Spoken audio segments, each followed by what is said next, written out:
No, you don't need the. I'm doing this my way. He a legend, he a legend, he a legend. He a legend, he a legend, he a legend. Fucking on it though, then He you a can't work it legend. up later. Welcome to the league, to the league, to the league, to the league, to the league of items. Welcome to the league, to the league, to the league, to the league, to the league of items. What's up, everybody? It's Michael with League of Items, and today is a very exciting day because I was told that Underdog Fantasy has over-unders and this thing called duos and rivals and a bunch of stuff on their website, so I'm going to take a look at that as well today. And we're going to continue doing the ranking style where the order of the teams is basically the team that I have the least interest in playing on DraftKings to the most, and we'll go through the betting odds, we'll go through prize picks, underdog, DraftKings, and stuff like that. So first up, we should talk about the team in 8th place, because that's how lists work, and that's Nongshim. So going into the season, I thought that Nongshim had a pretty good roster, and I was interested in using them for DraftKings. I was interested in potentially putting money on them to win the split because they have a pretty talented roster. This was really going into the year. They didn't play well last split. There are reasons why the team is potentially not going to be successful long term. I think that Ghost is obviously he was the weak link of Damwon. Beryl was the much better player in that bot lane, and Ghost is more of a utility AD carry. He had Canyon, Showmaker, and Beryl who were able to take a lot of the load away from him, and I think that it's possible for him to put together a good match, but he is a liability, I think, against most good AD carries. And apparently even against bad ones. So in this matchup specifically, I think you have a player like Ghost who's more of a utility AD carry going up against Prince. I think that's a bad matchup. Prince is much more aggressive in general, and that's pretty important. I think that we basically have a spot where Nongshim is plus 287, which means they have a 26% break-even point for that number for betting. And it implies that they win about 26% of the time, because the sportsbook doesn't want you to win money. So on prize picks, we have Kana and we have Ghost. So I think that Kana is in a spot where if you believe that Nongshim can win one of the first two games, I think that over is the better play. Kana is a very good top laner. I think he's one of the best top laners in the world. It's very difficult for a top laner to be on a bad team because they can easily be screwed over by the rest of the enemy team. It's tough for a top laner to fully carry a game that the rest of his team is losing in. For Ghost, the 4 number is interesting to me, and it's somewhat enticing. I don't think that I can get there just because I don't like the talent of Ghost in general, and if I ever bet money on Ghost and he lost, I'd be like, wow, you're an idiot. So that's kind of where I sit there. Then on Underdog, we have BDD, and then we have Ghost again. So Ghost is at over under 4 on prize picks, but on Underdog he is at 5.5, I believe, which is a higher number. So if you are going to get exposure to Ghost, you would maybe want to play the under on Underdog. That's kind of funny. But obviously the 1.5 difference is pretty big. So if you're going to bet the under, I would definitely suggest doing that on Underdog before they take that away. I might not be able to play on Underdog or prize picks just because this style of game is looked down upon by New Jersey, I guess. I don't know. Then the other thing that's pretty cool on Underdog is they have rivals. So which doesn't really make sense as a name, but they take 2 players from the same team, and they are basically saying which one do you think is going to have more kills in the first 2 games of their match. So for Nongshim, we have Kana against Dread. So we have a top laner against a jungler. In general, junglers should have more kills than top laners. I think that's fairly agreed upon within League of Legends circles. So what they do is they give you a plus 1.5 on one side or the other, depending on who's more likely to win the matchup according to the sportsbook, or what they may anticipate like where the ownership is going to go. I think they messed this one up. I think that in a game that Nongshim loses, Kana plus 1.5 is probably the better number because he is a better player than Dove in my opinion. So I think that Kana plus 1.5 against Dread is definitely the right way to go. And on DraftKings, I am not playing Nongshim. The only way that I would play Nongshim is as a secondary stack, but I would never use their team slot. Let's move on. So DRX. DRX is a team that I love. It's another team that I really do love the players. I love the talent. I was extremely frustrated when they were playing Juhan over Piosik. I thought that was a horrible thing to do for the team's ability to win games.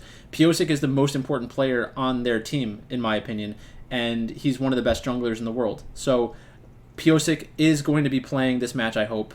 We won't have roster news until early in the morning. They're at plus 348 against Gen.G. Gen.G is obviously a very good team, but DRX just beat Damwon Kia. Damwon, T1, and Gen.G are all roughly the same skill level. Their talent is about the same.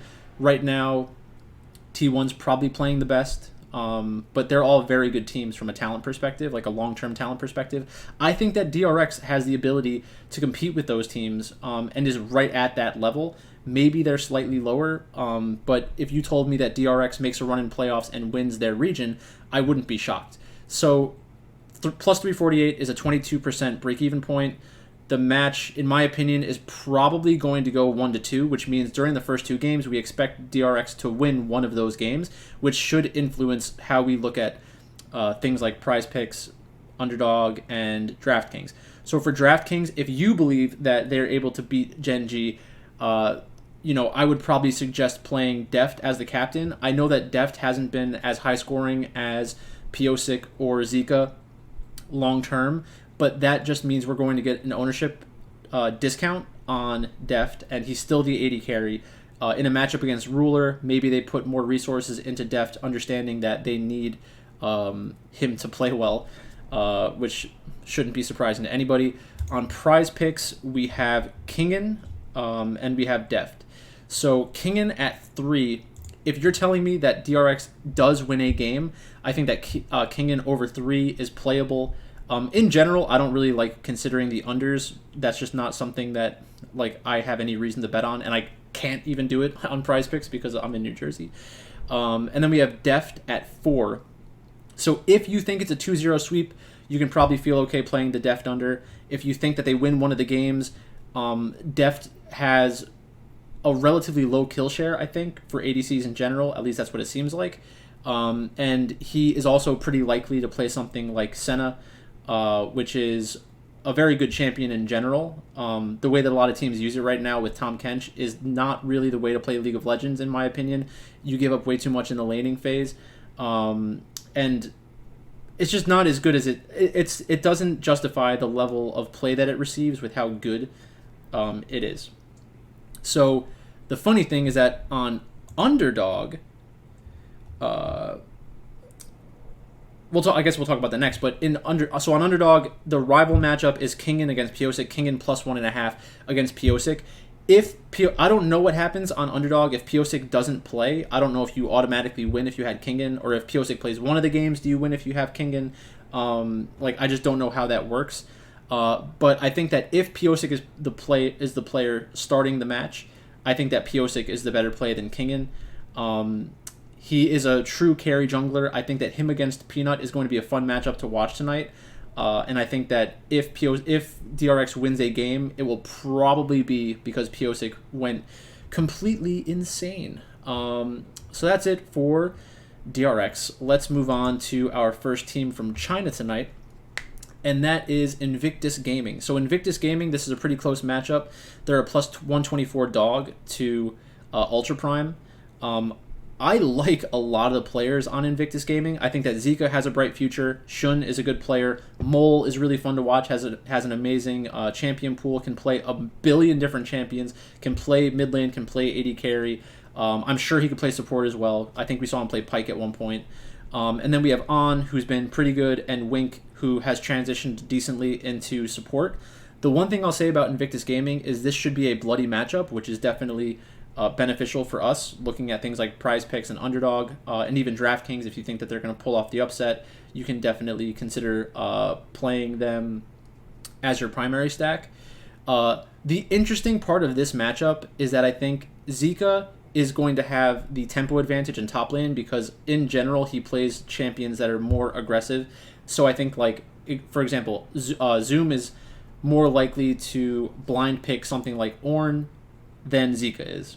And if that happens, that gives Zika a free lane, and that should increase the likelihood that he's getting kills in that game. Shun against Hacker, I think Shun is just straight up a better player than Hacker, and I prefer his playstyle. Shun is a carry jungler. He can have insane performances and is just somebody that we want to roster in general on DraftKings and play the overs on things like prize picks and underdog, assuming you get a reasonable number.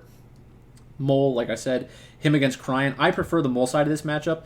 I think that Mole was playing for V5 when Cryan was on RNG, and I think that those matchups, I probably still preferred Mole, even though it was a bad matchup against RNG. Actually, Cryan might have been on E-Star at that point. But either way, I prefer the Mole side from like a matchup perspective. And then On and Wink, I think that they are going to be, again, the more aggressive side in the bot lane. So if Invictus Gaming wins the early game and is able to snowball, they could look pretty dominant against Ultra Prime. I don't think that they're skilled enough to pull that off consistently, and that is a great recipe for Ultra Prime, who we'll talk about later in the video. The one thing that I would not be surprised to see out of On and Wink tomorrow is Kalista Amumu. I think they've been playing that a decent amount. And if Invictus Gaming is placing a high priority on Kalista, they will generally run out of steam, and that's another great thing for Ultra Prime that we're going to talk about later. So let's go to prize picks. So on prize picks, we have Zika and we have On.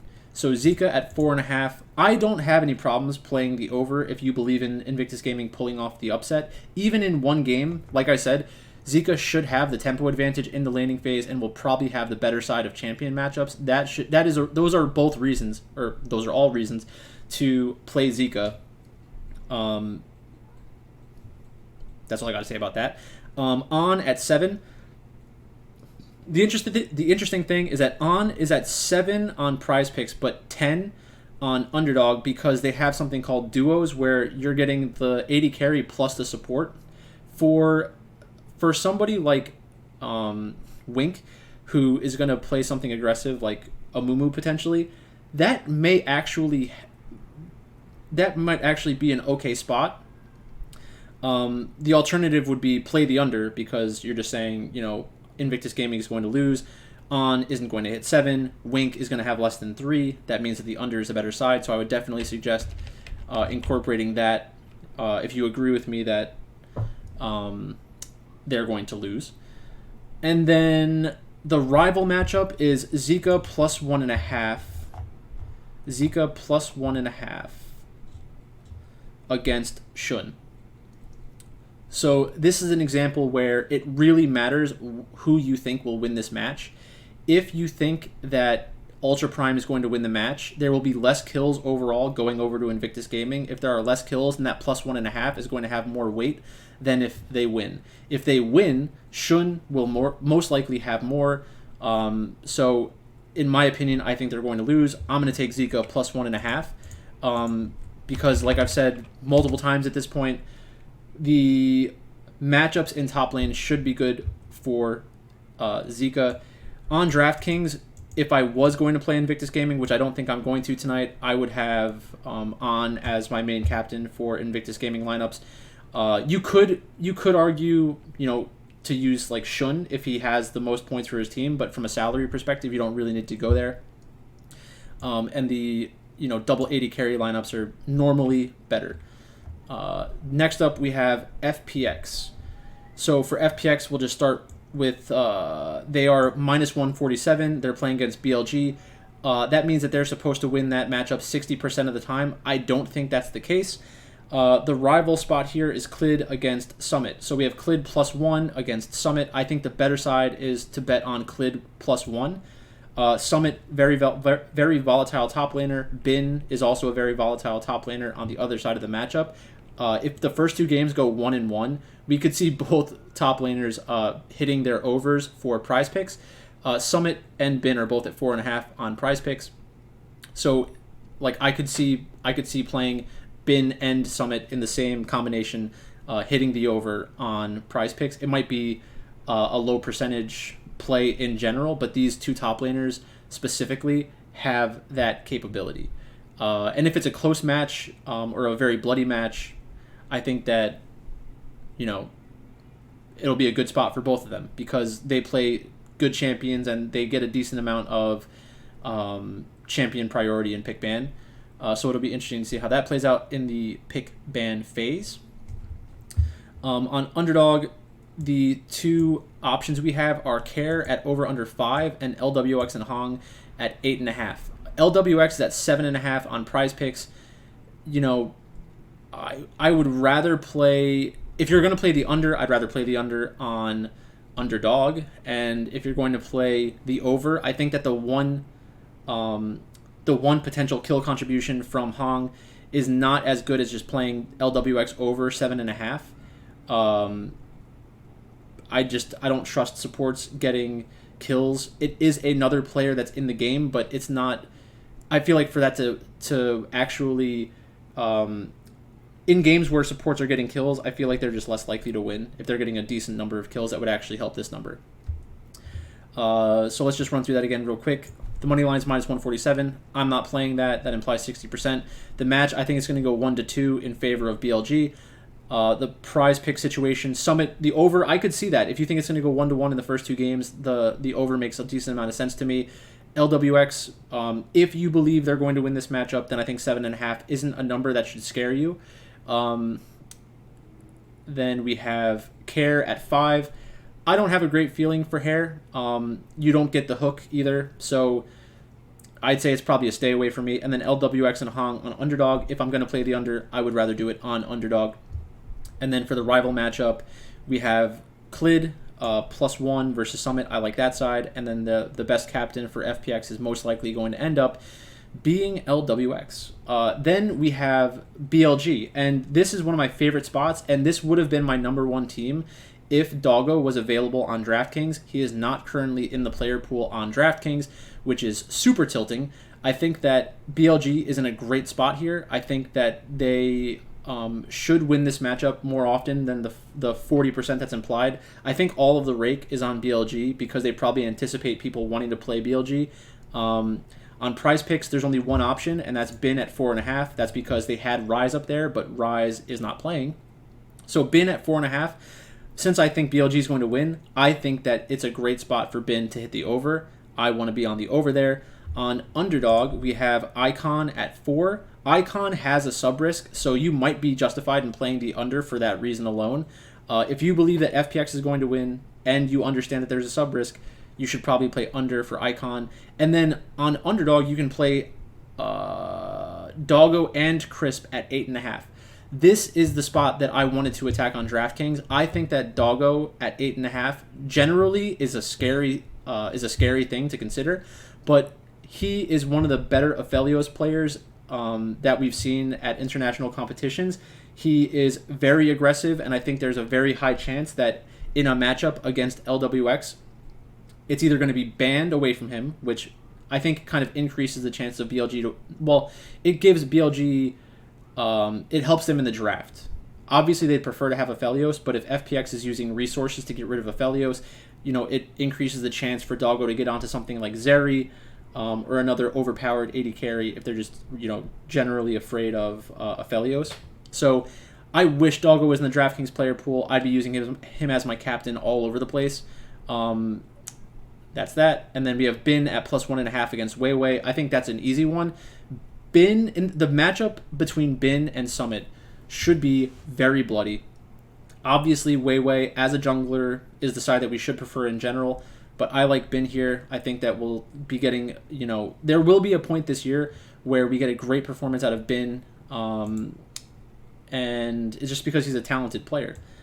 His play style isn't for everybody, just like SFM's play style and the Shy's play style. They're not for everyone, but When it works, it works. And it works bigly. And then for DraftKings, I think that since Doggo isn't an option, I would be fine playing Icon as a captain. And I really think it's not totally insane for you to consider Bin as a captain. It's unlikely that it's optimal, but if you're playing in something and you're trying to get a unique lineup, you can get a unique lineup with Bin as your captain. I'm like 99% sure about that. All right, now we are up to third. We have Gen.G. So Gen.G on Underdog does not have a rival matchup. I think that this one's blacked out because they probably had too much action on it. Not sure what else that could possibly mean. So Doran was +2 against Peanut. In that spot, I think I would still want to play Peanut. I think that the junglers are really going to decide this matchup. And Peanut against Piosik, I could see Peanut going off, and I could see Piosik going off. It's just a very volatile situation, so you really want the jungler in that spot, I think. Gen.G is -500, meaning they're supposed to win this matchup about between 75 to 80% of this time. I think that the most likely match score is 2-1. I think that DRX will probably be able to take a game off of them because they're a very skilled team. On prize picks, we have Doran at 5, and we have Ruler at 8.5. I don't love either of those numbers. It's really tough to fade Ruler.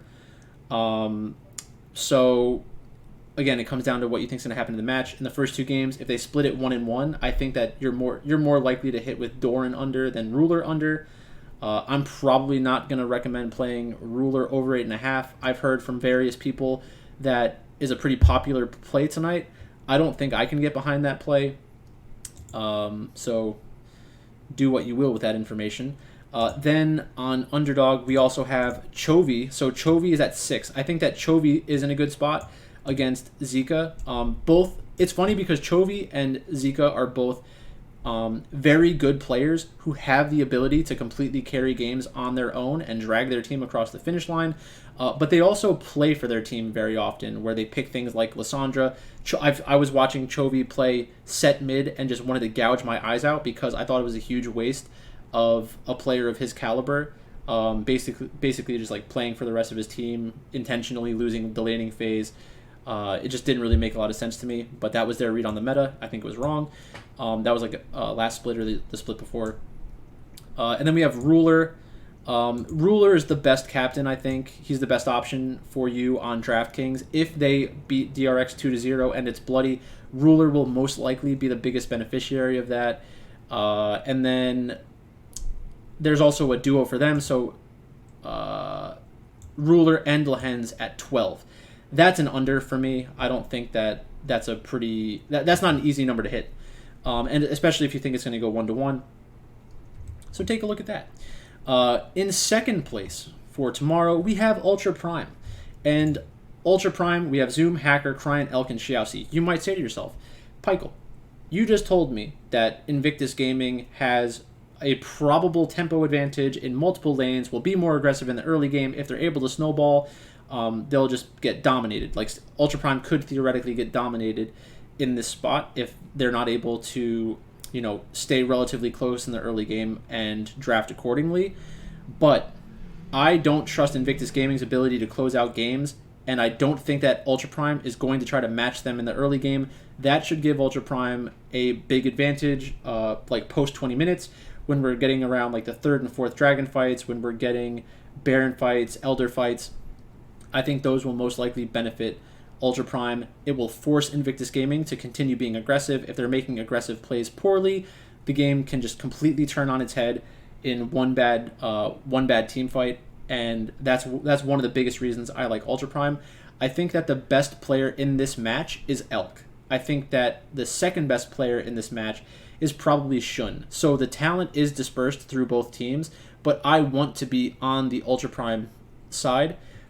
As the -164 favorite, I think a lot of people will have a tough time playing Ultra Prime on DraftKings. On prize picks, we have Zoom at 6.5. We have Elk at 7.5. I like the over for Elk at 7.5. I think that you could see him get 2 or 3 kills in a loss, and you could easily see him get 6, 7, 8 kills in a win. because he is an extremely good player. When he was on World Elite and they made their run in playoffs, everybody should have recognized at that point. He was Jiao at the time. He's like a special AD carry. I just don't think he gets enough credit for how good he is.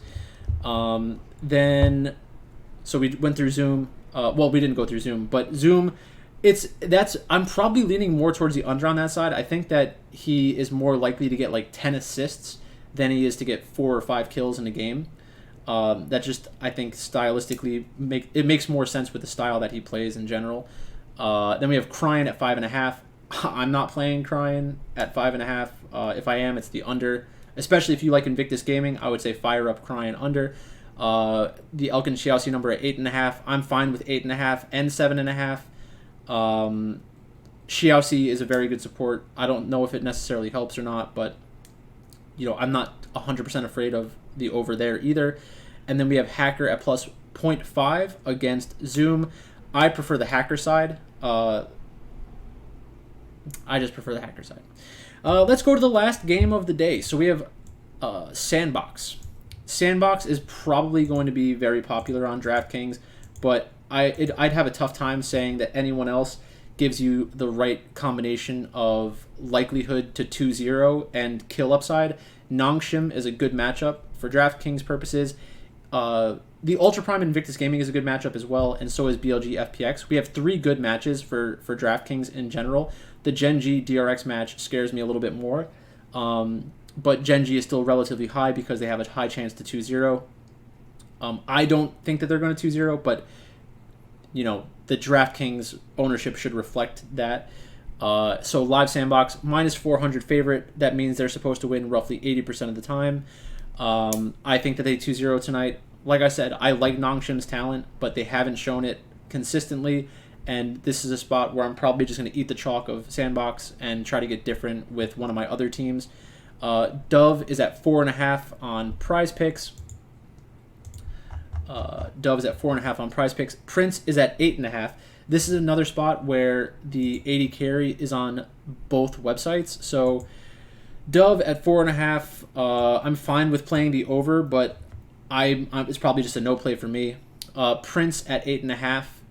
I think that it's probably a no play for me as well. I'm going to have exposure to it on DraftKings. I wouldn't, if I was building out a portfolio with like prizepicks, underdog, DraftKings, and regular betting, I wouldn't incorporate the Prince props because I'm going to have exposure to that outcome, like positive outcome on DraftKings. He's probably my favorite captain tonight. And I think he's in every one of my lineups that I've made so far. Then on underdog, we have closer at 7.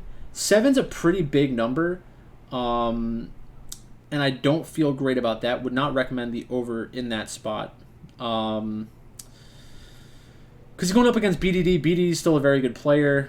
Closer has had some huge kill scorer performances, but again, that's just not my style. I'm not playing closer at 7. And then we have Prince and Kale at 9.5. If you think that Nongshim takes one of the first 2 games, Prince and Kale, you should probably lean the under on that one.